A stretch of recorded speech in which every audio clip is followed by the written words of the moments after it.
আসন্ন কোরবানির ঈদকে ঘিরে নতুন সাজে সেজে উঠছে দেশের প্রেক্ষাগৃহগুলো। সঙ্গে তাল মিলিয়ে প্রস্তুত হচ্ছে দেশীয় সিনেমার মুক্তির মিছিলও। গুঞ্জন রয়েছে এবার ঈদুল আজহা উপলক্ষে ৭টি ঢাকাইয়া সিনেমা মুক্তির অপেক্ষায় আছে। এসব সিনেমায় অভিনয় করেছেন আজমেরী হক বাঁধন, সাবিনা নূর, তাসনিয়া ফারিন, পূজাচেরি ও মন্দিরা সহ আরও অনেকে।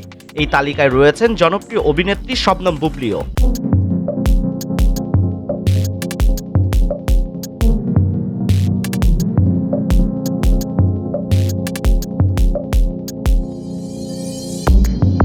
গত কয়েক বছর ধরে ঈদের পরপর মুক্তি পাচ্ছে বুবলি অভিনীত সিনেমা। তবে এবারই প্রথমবারের মতো নেতিবাচক চরিত্রে পর্দায় হাজির হচ্ছেন তিনি। পিনিক নামের এই সিনেমায় বুবলিকে দেখা যাবে এক নতুন রূপে। জাহিদ জুয়েল পরিচালিত সিনেমাটিতে বুবলির বিপরীতে আছেন অভিনেতা আদর আজাদ।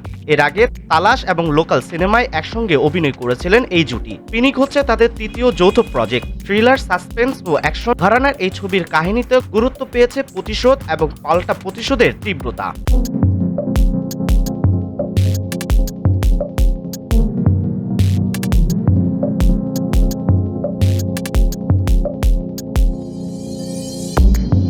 সিনেমাটিতে আরও অভিনয় করেছেন আলিরাজ, ফজলুর রহমান বাবু এবং আজাদ আবুল কালাম।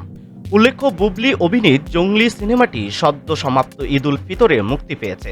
তার আগেও দেয়ালের দেশ ও লোকাল সিনেমা মুক্তি পেয়েছিল ঈদে।